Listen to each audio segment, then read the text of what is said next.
Mysteries ever born out of the Pacific Northwest turns half a century old. 50 years ago today, D.B. Cooper jumped from that hijacked 727 with 200 grand cash and vanished. Tonight, let's go D.B. crazy. We'll walk through what we know. That's precisely where the money was found in 1980. What amateur detectives are trying to recreate, and what in the world is on this tape we found in our archives, labeled Save Till D.B. Cooper Caught. Plus, we answer your questions about why Portland police don't have body cameras. And a lot of you, frankly, want to know why. It's the bickering over policy that's really slowing things down. And the state tries to answer our questions about mask mandates. The main one, what's the metric for dropping these requirements? Spoiler alert.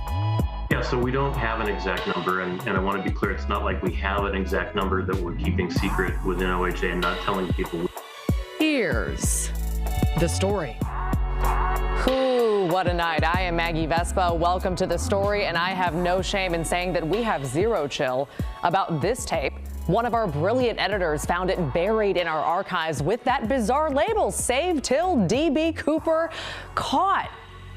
The big question then, what is on that tape? We'll answer that amid all of our other D.B. Cooper content later on in the show. I'm having too much fun saying his name. All right, in the meantime, email thestory@kgw.com. Use the hashtag #TheStoryKGW. You know, a lot of you have memories and thoughts on that story. It was crazy. It's still unsolved. And your questions and your comments, if you're not familiar, drive this show. That being said, let's get to the big story, which stems from some slightly awkward, at least ambiguous moments during the press conference with the Oregon Health Authority yesterday. OHA officials announced they were lifting the state's mask mandate for large outdoor events. And when they said that, reporters asked, okay, what about the indoor mandate? What's the metric for lifting that? And you've been wondering this too. Pat wrote to us, I was talking with a friend recently and they said there is no target in the state of Oregon for when mask mandates will be lifted. Is this true? What if we get to 99% vaccinated? What does the governor or OHA have to say about this? Well, from viewer Pat to OHA Pat, here's Director Pat Allen. Yeah, so we don't have an exact number, and I want to be clear, it's not like we have an exact number that we're keeping secret within OHA and not telling people. Okay, so no secret number, and frankly, at this point, no number at all. Galen Etlin was sitting in on that press conference for us, and to be clear, like we knew this. I mean, the OHA had told us this, told our Pat Doris this in a statement before, but yesterday they were kind of questioned about the lack of metrics more in depth than ever, and they talked about it more in depth than ever. Yeah, and a lot of reporters asked about this because it's something a lot of people want to know. Now that we've heard from public health experts, who are not with the state, that having a metric like this actually helps establish public trust. People want to know why it's there, what the judgment, what the rationale is. Is there any end in sight? And of course, that's really difficult when you don't have a metric to even look at. Sure. But interestingly enough, Director Patrick Allen with the Oregon Health Authority said setting a metric like this can damage public trust. So here's that soundbite. What we're really trying to do is to be careful. You phrase it in terms of giving people a target to shoot for, but we also don't want to create false expectations. We don't want to set a metric today that looks good today, but a month or two or three or whenever it is from now, all of a sudden turns out to be the wrong metric and we have to change it. And then what people feel, I think, is a sense in some cases of betrayal. That they hit that metric that we thought was the right metric and turned out not to be. And so I think we want to be cautious before we do something like that. So he really had the opposite take there. Setting the metric could damage public trust. Now, he did go on to say a big reason for the hesitation here is Delta. The variant threw all of us a curveball, and it made old COVID metrics irrelevant, and some of the eased restrictions we saw become restrictions again. They don't want to do that this time.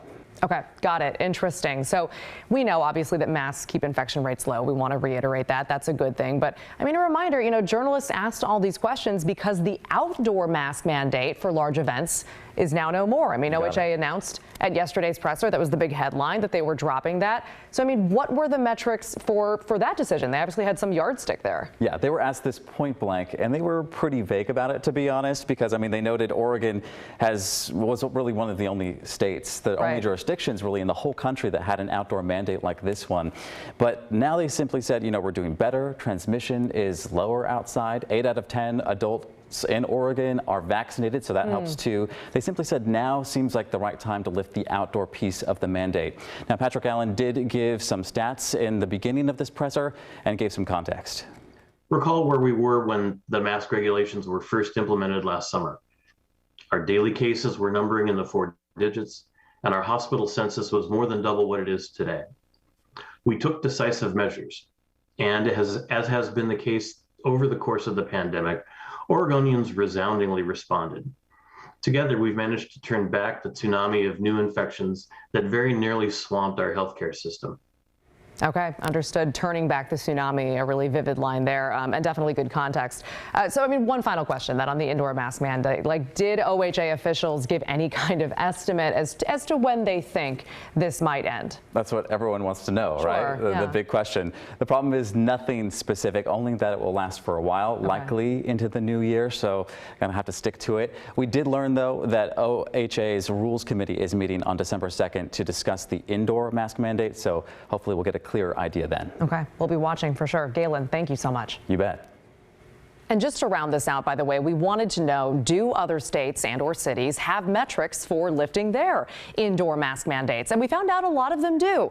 Not all, but many. This article from Forbes gave some good examples, namely, quote, the city of Chicago, they reported, will only lift its local mask mandate when there are fewer than 200 recorded COVID-19 cases per day versus the 245 it is recording now. On average. It goes on to say the city's health commissioner said Monday it, meaning the mandate, will stay in place for at least another couple of weeks. Another example from KCRA, Sacramento's NBC affiliate, they quote a local official saying our expectation is reaching a case rate of 5 per 100,000 residents would be a good point to end the indoor masking mandate for Sacramento County. Some examples there. Okay.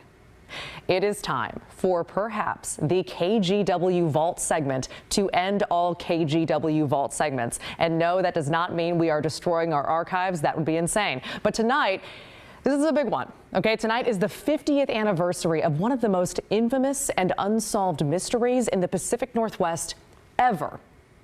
The D.B. Cooper hijacking. I'm sure you're familiar with what happened, but if not, fear not. That is what the vault is for. So we'll start with this one, a story dug up from 20 years ago, done by then KGW reporter Steph Strickland.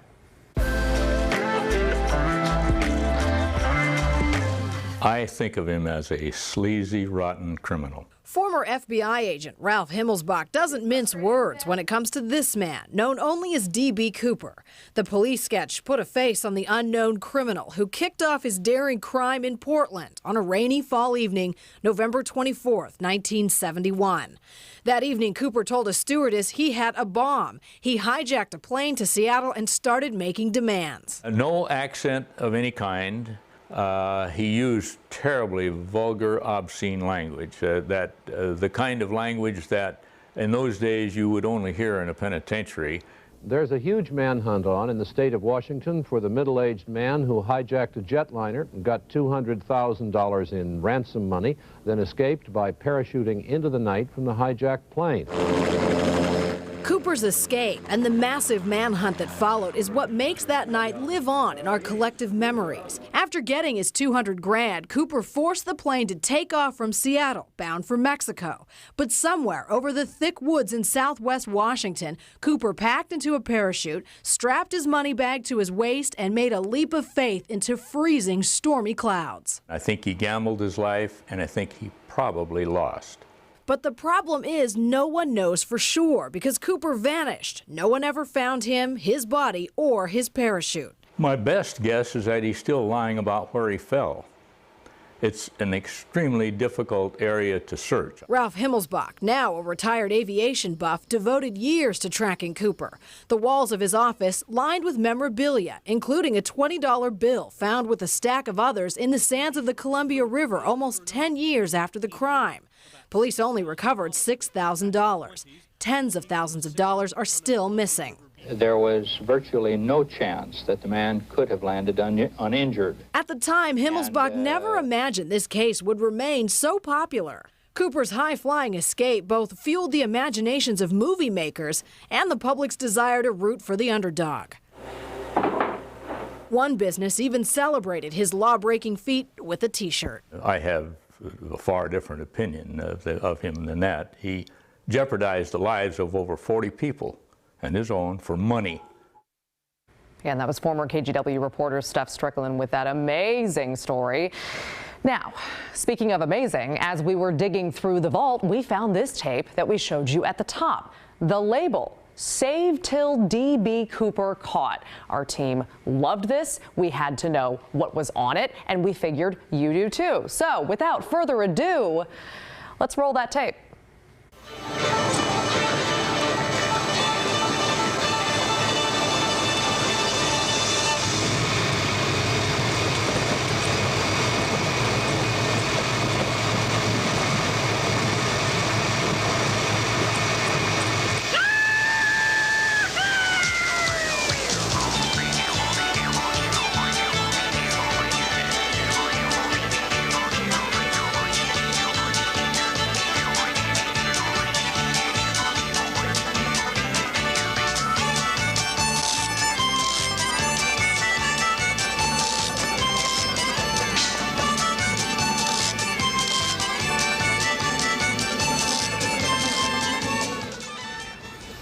Yeah. For the record, we did not add that music, okay? That was already on the tape. And I hope this does not need to be said, but no, that was not DB Cooper jumping out of the plane. If we had that on tape and we saved it for a random 6 p.m. show 50 years later, I think that would be a crime. It was a reenactment made for a 1981 movie called The Pursuit of DB Cooper, and it had quite the soundtrack. It was also starring Treat Williams there as DB Cooper. Why we have to save that until he's caught, I couldn't tell you, but someone who worked at KGW at the time thought it would be a good idea. Well, today, for the 50th anniversary, someone decided to again reenact that jump. And our own KGW photojournalist Ken McCormick was there. Dan Grider, Vancouver, Washington. It's the 50th anniversary. So you put one foot through, you kind of throw it up on your shoulders. So I've been following the DB Cooper mystery for 20 years. You know, this exciting historic day, everybody out here in the Pacific Northwest knows all about the DB Cooper thing. The guy jumps out of an airplane somewhere around here and he's got $200,000. I always wondered, what does $200,000 look like? So I built $200,000. This is not really $200,000, but it's the same size, weight, and bulk of what $200,000 would be. So my idea was to jump out of an airplane backwards, holding on to this with the camera guy, and we're going to see what's going to happen.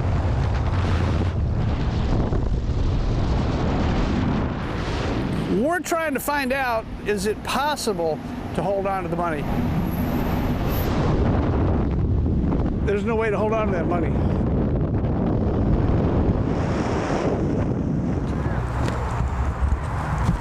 That was awesome. Worked perfect. This whole experience just goes to show you that you can't hold on to that kind of money in free fall. DB Cooper never asked for a big enough, sturdy enough bag to hold the money. He could not hold the money. That's the whole problem. End of story. This is a day. This is a day. And that was science, clearly. That was photojournalist Ken McCormick. Fascinating stuff. If you have anything that you want to see or you want us to talk about tied to that case or anything else, reach out. Use the story at kgw.com.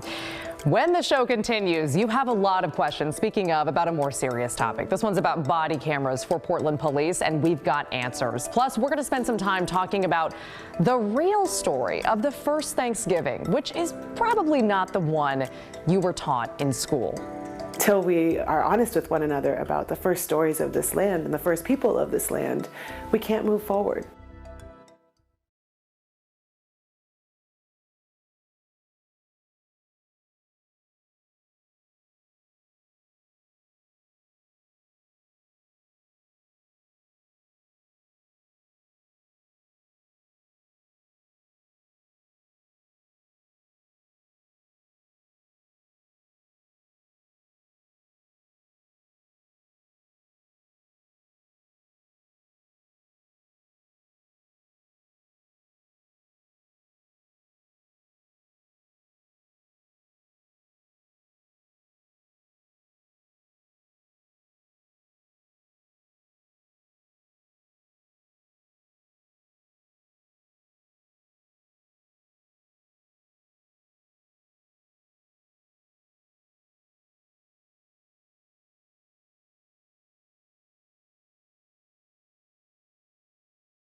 One issue we're staying on top of is body cameras and why Portland police still don't have them. Even after the police reform reckoning that was 2020, PPB remains the largest police department in the country without body cameras. And after failing several times to make this happen, last week, the Portland City Council set aside millions basically to try again. And we should note, even if this attempt works, it could still be a while before officers actually have these body cameras. And a lot of you, frankly, want to know why. So we're bringing in Kyle Leboshi, who's been all over this. Kyle, you ready for some viewer questions? You bet. Okay, great. So let's, a lot of these I should know sound pretty similar. Becky Ann wrote, if Portland is the last large city to not have police body cams, why are we dragging out the process so long by reinventing the wheel? That's been kind of the recurring theme. Phyllis asked the same thing. Are we reinventing the wheel? Again, therein lies the theme. So, Kyle, I'm just going to ask you, let's repeat it. Are we reinventing the wheel? Well, when it comes to the equipment, no. Getting the cameras is the easy part. It's the bickering over policy that's really slowing things down. Here's the deal. The city and the police union, they're in contract negotiations. And one of the sticking points appears to be body cameras. The union supports them, but previously has said it wants officers to be able to look at the video before writing reports. The idea is they'll be more accurate. Civil rights activists argue that's just not fair. Officers can craft their story around the video, and victims, they can't look at the video immediately after an incident or before making statements. Gotcha. We have another question here. Shelley asked, other cities have body cameras. What are best practices from those departments? Right. Good point, and really got me curious, specifically related to this issue, whether officers can review body cam footage before writing those reports. I looked at policies for 4 different agencies in Oregon that currently have body cameras. Gresham, Forest Grove, Beaverton, and Eugene. They all allow officers to look at the video before writing reports. In fact, here's how Beaverton spells it out. Officers are allowed to review the recordings from their body-worn cameras. To help ensure accuracy and consistency, officers are encouraged to review recordings as a resource prior to preparing reports. Gotcha. And then, Kyle, the U.S. Department of Justice also weighed in on this issue just a few weeks ago, right? Yeah, if it wasn't complicated enough already. So, yes, the feds are also involved because they're working with the city of Portland to hammer out a 2014 settlement over police reform. As part of the deal, the feds, they're recommending that when an officer uses force, the officer shall not, emphasis on not, shall not be allowed to review the video before completing reports or interviews. Again, we're not reinventing the wheel here when it comes to the cameras and the equipment. Instead, it's the debate over policies. That's what's really slowing things down. Yeah, slowed it down for a while, and it continues, it seems, to be slow, but we'll see if we get some progress this time around. Kyle Leboshi, thank you so much. Looking ahead here on the story, it's been exactly 400 years since the first Thanksgiving, and the descendants of people at that feast want to clear some things up. To say that we were making friends is just, it's ridiculous, and it dishonors history. When the story continues.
Welcome back. So a lot of us learned a story about the first Thanksgiving in school. The Pilgrims invited the Native Americans to a feast, and frankly, everyone lived happily ever after.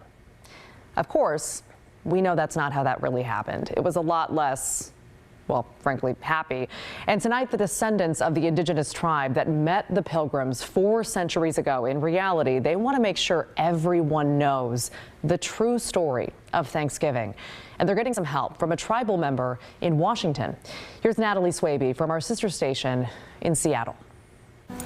Okay. Always on the trail for the truth. I'm from the Swinomish and Tulalip tribes here in Washington State. Matika Wilbur is a filmmaker and photographer. I've been to over 400 tribal communities. And also a podcaster. Welcome back to another episode of All My Relations. Seeking out indigenous stories. And the most celebrated are portrayals of myths. Her work involves traveling the country. One of her many stops was in Massachusetts. When I was in Wampanoag territory, I was deeply taken back by the story of Thanksgiving. As people sit down this year, what would you hope people would think about? Thanksgiving, it's a mythical story that is a nice story. It's an easily digestible story. Till we are honest with one another about the first stories of this land and the first people of this land, we can't move forward. It was a topic discussed in her podcast with scholars that are members of the Wampanoag tribe, Linda Coombs and Paula Peters. We flew to Massachusetts to meet them. My ancestors went through this horrific experience. It makes me angry my ancestors were treated so badly, but there's a certain amount of satisfaction that comes from being able to bring the story out. Peters was photographed by Wilbur. It's one of the nicer pictures that's ever been taken of me. The vibrance of Wampanoag culture is undeniable at Peters' store in Mashpee, Massachusetts. Pasik, Nis, Nash. Do you like learning the language? Yeah. Here, she teaches her children their ancestors' true history. I think it's really important to look back, especially around this 400th anniversary. According to historians, in the 17th century, pilgrims broke away from the Church of England for religious reasons. They went to Holland, where they were free to practice their religion. But after about a decade of struggles, including tough economic times, more than 100 men, women, and children boarded the Mayflower. After 66 days at sea, on November 11, 1620, the Pilgrims arrived at Cape Cod. They eventually sailed up the coast to where the Wampanoag tribe had lived and settled in. Some books say a year later, the Wampanoag people and Pilgrims happily gathered for the first Thanksgiving feast. That's the story you might have heard. There's just so much bunk around that. But Peters says that is not even close to what happened. To play along with it is to bury a lot of real history. A history you won't find on display here at Plymouth Rock. Plymouth Rock, it's supposed to symbolize where the Pilgrims stepped off the Mayflower when they landed. This myth around the Plymouth colony that stamped right on the rock, 1620, that's when everything begins. Like that there was nothing that happened before or after. When it comes to Thanksgiving, Peters and Coombs are trying to separate fact from fiction. And that's what they want here too, at the Mashpee Wampanoag Museum, where you can see reenactments like when the European traders were around a century before the Pilgrims came. There were ships coming over to this coast here since 1524. And what happened over the next 100 years set in motion a series of tragic events that would devastate the Wampanoag population. There was a huge plague that swept through, came from European fishermen. What they call the Great Dying. There wouldn't even have been this space for the Plymouth Village if all of those people had not been wiped out by a plague. The backstory also involves violent encounters with Europeans capturing Wampanoag people. People were sold into slavery in England or in Spain. So when the Pilgrims arrive, Massasoit, a Wampanoag leader, had to carefully consider what to do. Massasoit decided to form an alliance with the English. It was more a strategic decision. It was not something that he was doing really out of the kindness of his heart. They had weapons that we didn't have, guns, and he's thinking of protecting his people. To say that we were making friends is just, it's ridiculous. And it dishonors history. And when it comes to the history behind the first Thanksgiving, it doesn't say the Pilgrims invited the Indians. It just says that Massasoit showed up. It showed up with 100 warriors. They came because they heard the sound of muskets, but it was certainly not oh, let's invite our Wampanoag neighbors to our harvest dinner. What happens afterwards? It's all really tragic.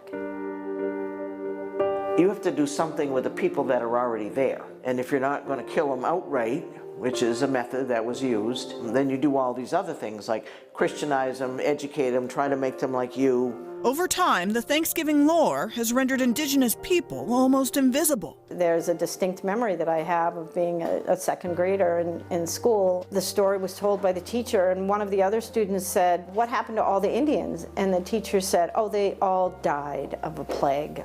And I had to raise my hand and say, no, they didn't, because I'm still here. I think it's ludicrous because we've been disregarded and treated like our part in this history doesn't matter, like it or not like it. The history is what it is. And they came and took our land in order to start a colony here, and that's just the truth of it. It's time to bring out these stories of truth about Indigenous people that are really important. That is exactly the mission Matika Wilbur is on. It's very uncomfortable to think about what happened in the settlement of America.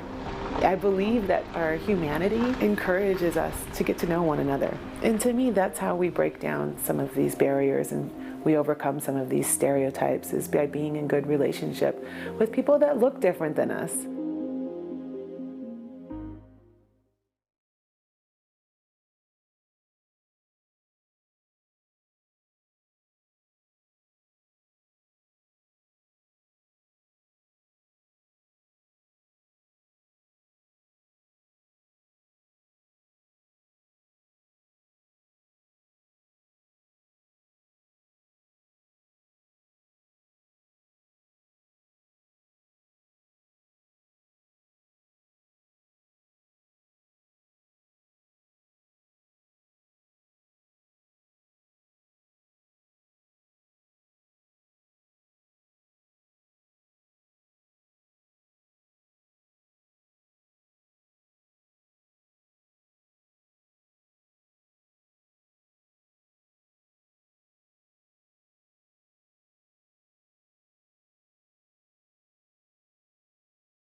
A final note, we will not have episodes of this story tomorrow and Friday, but we'll see you back here at 6 next week. In the meantime, follow us on Twitter, and you can always email the story at kgw.com. That is the end of tonight's show, so let's bring in Ashley Korslund now for the news at 6:30. Hey, Ash. Hey, Maggie. Yeah, we're talking about holiday travel as thousands of people, of course, hit the road ahead of Thanksgiving.